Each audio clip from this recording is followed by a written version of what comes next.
જય સ્વામિનારાયણ। આજે ફરી વખત રવિવાર, હું રવિ પટેલ આપ સૌની સમક્ષ એક નવા ફોર્મ્યુલા સાથે ઉપસ્થિત થયો છું। મારી ચેનલને આપ જુઓ છો ખરા? સબસ્ક્રાઇબ કરતા રહેજો। 40 થી 50 વર્ષની આપની ઉંમર છે અને આપ ફાઇનાન્શિયલી ડિસ્ટર્બ છો હજી પણ? શું આપ 20 વર્ષની ઉંમર પ્રથમ કમાણી કરી રહ્યા છો અને તમારે નાણાકીય આયોજન જો શીખવું હોય તો આ વિડીયો અંત સુધી જોજો। સારો લાગે તો ગ્રુપની અંદર ફોરવર્ડ કરજો, કોમેન્ટ કરજો અને શેર પણ કરવાનું ભૂલતા નહીં। વાત કરીએ આ ફોર્મ્યુલાની। 100 રૂપિયા તમે કમાવો છો ઉદાહરણ તરીકે, તો એના 5 ભાગ કરી નાખો।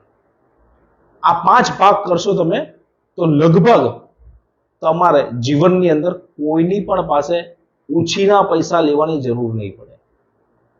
પહેલું 30%, 30% તમારે ઈએમઆઈ હોવો જોઈએ। એની અંદર મકાન આવી ગયું, ગાડી આવી ગઈ અને બીજા તમામ પ્રકારના ઈએમઆઈ નો સમાવેશ થઈ ગયો। જો 100 રૂપિયા કમાવો છો તો એની અંદરથી 30 રૂપિયાથી વધારે જો તમારો ઈએમઆઈ જઈ રહ્યો છે તો તમે જોખમ ઉપર ચાલી રહ્યા છો। બીજું 30% તમારો ઘર ખર્ચ હોવો જોઈએ। આના કરતા વધારે જો ઘર ખર્ચ પણ વધી રહ્યો છે તો પણ તમે એટમ બોમ્બ પર ઉભા છો એવું જ માની લેજો। ત્રીજું 20% બચત થવી જ જોઈએ। જો 20% બચત ન કરી તો ભવિષ્યની અંદર પ્રોબ્લેમ આવી શકે। અત્યારે પૈસા કમાવો છો તો પણ ખૂટે છે, તો 60 વર્ષે જ્યારે તમે નિવૃત્ત થઈ જશો તો એને મેનેજ કેવી રીતે કરશો? તો આ જે 20% છે એ ભવિષ્યની અંદર નિવૃત્તિ આયોજન માટે આજથી જ લગાવતા રહેજો। ચોથો નિયમ 10% રોકાણ કરજો। તો બચત અને રોકાણની અંદર ફરક શું? ઘણા લોકો આ બંનેને સરખું માને છે। નહીં, બચત એટલે એવા પૈસા કે જેની અંદર પૈસા કોઈ દિવસ માઇનસ જાય જ નહીં, ભલે વધે નહીં પણ માઇનસ તો જાય જ નહીં। કેપિટલ આર ગેરંટેડ, એને કહેવાય બચત। અને રોકાણ એટલે એની અંદર પૈસા પ્લસ પણ થઈ શકે અને માઇનસ પણ થઈ શકે। ઉદાહરણથી સમજીએ, બચતની અંદર શું આવે અને રોકાણની અંદર શું આવે? બચતની અંદર આવે બેંક, પીપીએફ, પોસ્ટ અને એલઆઈસી જેવા સાધનો આવે। રોકાણની અંદર શું આવે?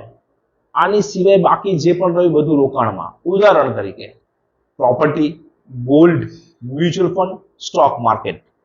આની સિવાય ઘણા બધા ઉદાહરણ છે, બધા જ રોકાણની અંદર આવે। માટે બચત અને રોકાણનો ભેદ ખાસ સમજો, નહીં તો પ્રોબ્લેમ થશે। હવે 5મો નિયમ બહુ અગત્યનો છે અને બહુ મજા આવે એવો છે। 10% પૈસા આનંદ પ્રમોદ માટે, પરિવાર માટે ખાસ વાપરજો। ભગવાને સગવડતા આપી હોય તો દર મહિને એકાદ નવું સ્થળ લેજો ફરવા માટે। ભગવાને સગવડ આપી હોય તો ભારત ભ્રમણ વર્ષની અંદર 1-2 વખત કરજો। જો વધારે સગવડ આપી હોય તો વિશ્વનો દરેક દેશ ફરવાની કોશિશ કરજો, જેનાથી તમને નવા વિચારો આવશે, નવો બિઝનેસની અંદર નવું કંઈક જાણવા મળશે, એક એનર્જી આવશે, એક જોશ આવશે અને તમે પ્રગતિ કરી શકશો। આ નિયમોને ખાસ સમજો। ફરી વખત રિપીટ કરી દઉં। પહેલો નિયમ 30% ઈએમઆઈ, બીજો નિયમ 30% ઘર ખર્ચ, ત્રીજો નિયમ 20% બચત, ચોથું 10% રોકાણ અને 5મું બધાને મજા આવે એવું મોજ શોખ માટે। સારો લાગ્યો વિડીયો? ગ્રુપની અંદર શેર કરજો, બેલ આઇકોન દબાવજો, જેનાથી મારા આવા નવા વિડીયો આપણને મળતા રહે। જય સ્વામિનારાયણ।